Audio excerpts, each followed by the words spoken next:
major depressive episode that occurs within 4 weeks to 12 months after childbirth.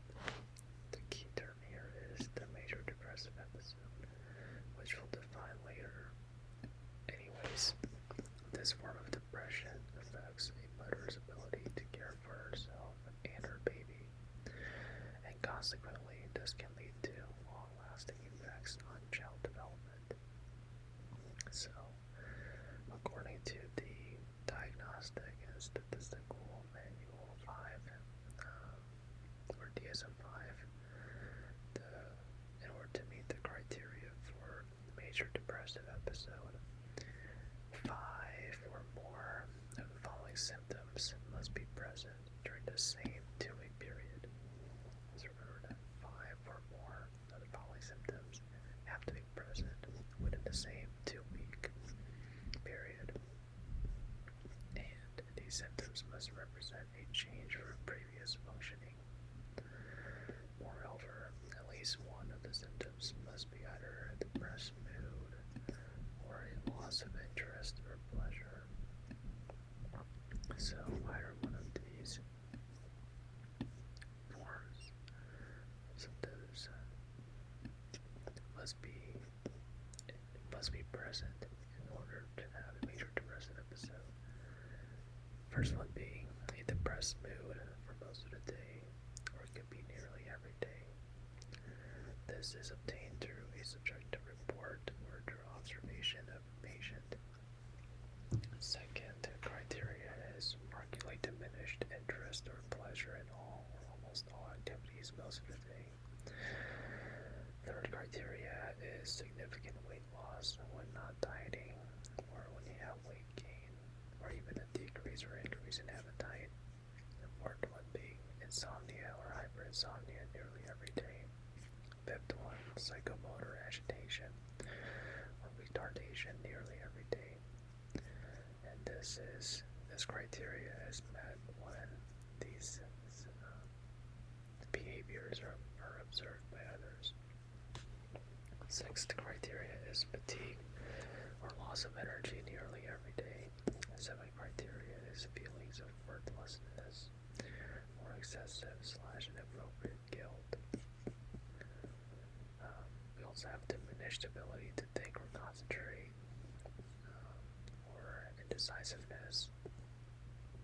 And then this one is a very important one.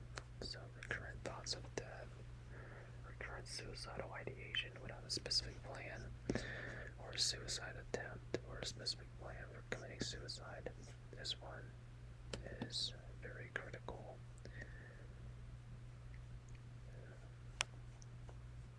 Because if a patient indicates that they have had such thoughts or ideations, you need to pursue further evaluations and possibly treatment. Anyways, once the criteria for major depressive episode has been met and such criteria have been met within the 4 weeks to 12 months after childbirth, then the mother can be diagnosed with postpartum depression. Okay, so let's move on to talking about the epidemiology of postpartum depression. So, this particular condition affects 10 to 20% of mothers globally. And what's important to note is that there is a higher prevalence of PPD, or postpartum depression, in low-income populations and those with limited social support. You can probably guess why that is the case. For example, mothers with limited social support, they will likely have a more difficult time providing or tending to the needs of their newborn child, and that can be very strenuous and taxing, which can contribute significantly to symptoms of postpartum depression. So that's important to keep in mind. Kind of going along with what I said, we have some etiologies and risk factors to be aware of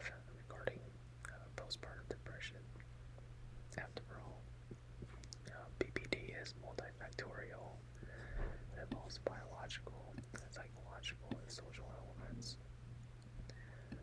So we have some hormonal changes that obviously take place after the baby is born. This happening specifically in the mother. So there's a drop in estrogen and progesterone levels that can contribute to BPD. If the mother has had previous history of depression or anxiety, that's another risk factor to watch out for, in addition to family history of psychiatric disorders. Stressful life events is another important one, along with poor social support or marital conflict. Furthermore, if the pregnancy was complicated or the delivery was difficult, that can also contribute to PPD. And then infant health issues. So if the infant has had to stay in a neonatal intensive care unit, or if they have difficulties feeding, that can put so much stress on the mother and thus contribute to postpartum depression. So keep those risk factors in mind. The symptoms for BPD, this will go beyond the baby blues phenomenon, because we're talking about mood changes that last more than 2 weeks postpartum for postpartum depression. And the symptoms can include persistent sadness or low mood, anhedonia, which is a medical term for loss of interest, fatigue or low energy, sleep disturbances, and it's important to remember that these sleep disturbances are independent of those caused by the baby crying or otherwise bugging the mother. We also have feelings of guilt or worthlessness, and appetite changes, poor concentration, difficulty bonding with the baby, and then the most critical is suicidal ideation. So you have to watch out for these symptoms. We'll get to the screening test for BPD later on in this video. But in the meantime, I want you to understand the difference between postpartum depression, baby blues, and then postpartum psychosis, because it is important to distinguish these possible diagnoses when the mom presents with several of these symptoms. So for baby blues, these can be diagnosed when the symptoms are mild in nature, they're self-limited, and they will resolve within 2 weeks. And the nice figure on the right shows that postpartum blues are much more common or prevalent than postnatal depression. And this shows that they peak after 4 or 5 days. The treatment is pretty, self-limiting. As long as they take care of themselves, the postpartum blues should go away. On the other hand, we have postpartum psychosis, which is a rare form of psychosis that happens after the delivery of a baby. It can be severe, and it can include a variety of things from hallucinations, delusions, and even disorganized behavior, possibly contributing to a psychiatric emergency event. So that is something else to keep in mind, in addition to postnatal depression. I think one more thing this figure does a nice job of is emphasizing that women with postnatal depression, they should seek professional help in the form of counseling, therapy, or otherwise talking to their providers, healthcare providers to be specific. So, once again, we kind of talked about this earlier, but the clinical diagnosis for postpartum depression is based on the DSM-5 criteria for major depressive disorder, with the onset specified as a peripartum onset, which means it can happen during pregnancy or within 4 weeks postpartum. And why do we need to talk about this in the first place? Well, it has several impacts. First off, it can affect maternal health, partner relationships, and infant development. It can affect the infant's ability to develop properly in terms of their cognitive, emotional, and physical aspects of themselves. There's also a risk of child neglect or abuse with postpartum depression, so pediatricians need to be vigilant for this possibility. And then suicide happens to be the leading cause of maternal mortality in developed countries. And as we emphasized earlier, postpartum depression can manifest into suicidal ideation or attempt. So it is important to also keep this in mind. And now that we have a better understanding of postpartum depression or postnatal depression, we can talk about the Edinburgh Postnatal Depression Scale. So this is a 10-item self-reported questionnaire that is meant to screen women for postnatal depression.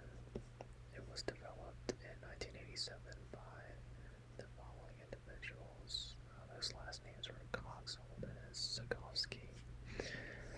And this screening tool assesses the mother's symptoms over the previous 7 days. And it is used globally in clinical and community settings. So the 10 questions are each scored from 0 to 3, and so the maximum score that can be obtained in this screening tool is 30, because 10 times 3 equals 30. And the questions cover these symptoms: anhedonia, guilt, anxiety, sleep disturbances, sadness. The final question focuses on suicidal thoughts, and it is very, it is very critical. And for interpreting the scores, if they score anywhere between 0 and 9, that can mean that the mother is probably,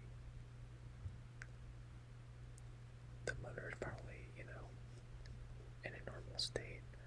But then again, clinical judgment is key. If they score from 10 to 12, that can indicate possible depression, so we would need to monitor and possibly reassess the mother.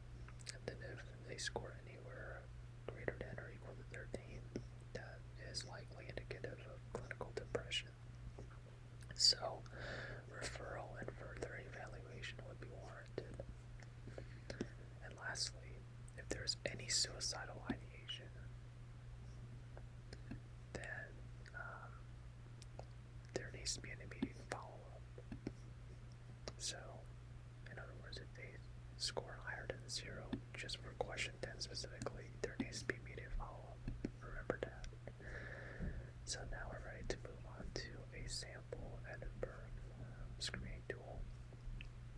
So obviously, put the patient information, number of months postpartum. As you see here, they ask how the patient has felt in the past 7 days, not just how they feel today. So remember to emphasize that to the patient. And you can see that these are the possible scores for each question. So if I check not at all for question number 1, then I already obtained 3 points. And that makes sense, because if I have not been able to laugh and see the funny side of things, that is more likely indicative of me being depressed. And you do the same for the rest of these questions.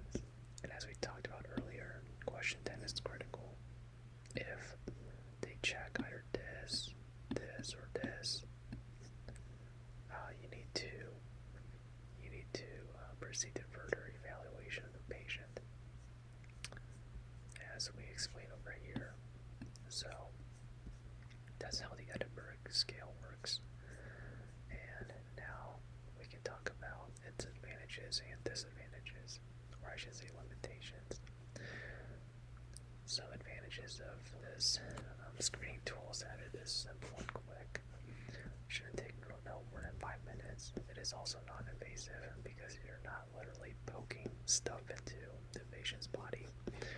It can be validated in many languages, and most importantly, it is useful for early detection and intervention. On the other hand, it is limited in that it is not a diagnostic tool. It is only a screening tool, and so if there's a positive screen for postpartum depression through this tool, you need to conduct further tests to evaluate whether the patient may actually have postpartum depression. And then finally, it may be affected by literacy level, cultural context, and social desirability bias. So keep these possible influencers in mind. And then, clinically speaking, they're typically used at 6 weeks postpartum checkup or during a pediatric visit after birth.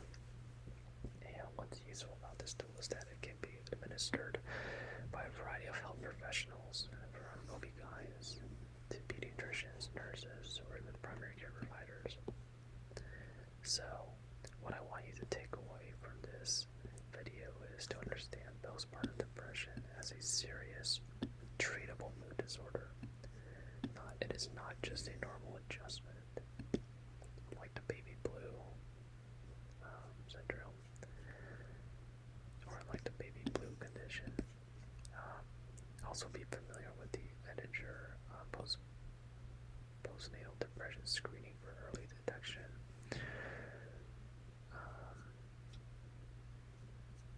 Anything else? Yeah, Edinburgh. That's what I meant to say. It's Edinburgh, not Edinger. Know when to refer for psychiatric evaluation. Understand the importance of support systems and follow-up. And then most importantly, recognize suicidality as a red flag that warrants immediate attention. So, I hope you found this video to be useful, or at least educational. I also hope you found this ASMR style lecture to be relaxing. I know this is a really sad topic, but it's really important to keep in mind, especially if you know of a family member, or if you have a loved one who just delivered a baby and is now a mother. Now you know what to watch out for, and ultimately provide the best support that they need so that they can raise their newborns as well as they can. So, with that being said, I'll see you next time, and stay tuned for more ASMR videos like this. Bye bye. Peace out.